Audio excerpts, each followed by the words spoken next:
Assalamualaikum warahmatullahi wabarakatuh. Nama saya Alsia Amalia. Saya dari kelas 5B Kesos Pagi. NPM saya 1903090068. Di sini saya akan membahas tentang bagaimana gerakan sosial membuat perbedaan dan perubahan. Menurut definisi gerakan sosial, sering beroperasi di luar sistem politik dengan cara melakukan protes, demonstrasi, aksi duduk, dan aksi diam. Mereka seringkali sulit diabaikan. Dengan bantuan liputan media berita, peristiwa-peristiwa ini seringkali menimbulkan banyak perhatian pada masalah atau keluhan yang menjadi pusat protes dan memberikan tekanan pada instrumen pemerintah, perusahaan, atau sasaran protes lainnya. Seperti yang disebutkan, ada banyak contoh perubahan besar yang dibawa oleh gerakan sosial sepanjang sejarah. Gerakan abolisionis meminta perhatian pada kejahatan, perbudakan, dan meningkatkan kebencian publik terhadap lembagaannya itu. Gerakan hak pilih perempuan setelah Perang Saudara akhirnya memenangkan hak perempuan untuk memilih, ratifikasi amandemen ke-19 pada tahun 1920.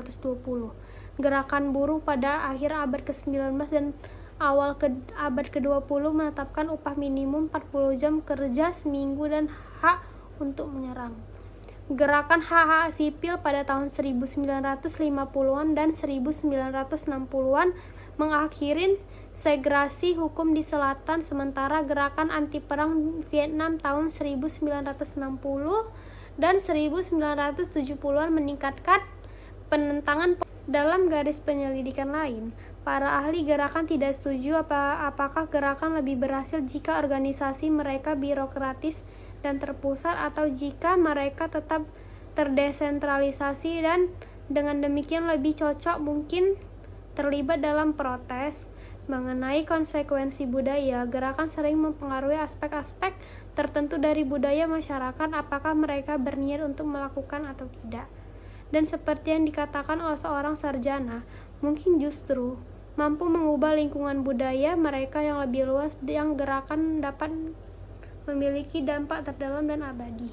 Gerakan sosial dapat mempengaruhi nilai dan kepercayaan, dan mereka dapat mempengaruhi budaya seperti musik, sastra, bahkan mode.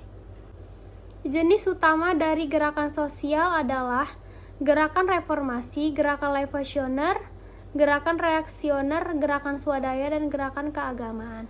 Tahapan dalam siklus hidup gerakan sosial meliputi kemunculan, penggabungan, pelembagaan atau birokrasi, dan penurunan.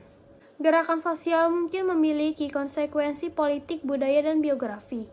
Konsekuensi politik tampaknya paling mungkin terjadi ketika sebuah gerakan terlibat dalam protes yang mengganggu daripada politik konvensional, dan ketika gerakan itu memiliki fokus masalah tunggal. Keterlibatan dalam gerakan dianggap mempengaruhi keyakinan, pilihan karir peserta di kemudian hari. Sekian penjelasan dari saya, mohon maaf jika ada yang salah. Saya akhirin. Wassalamualaikum warahmatullahi wabarakatuh.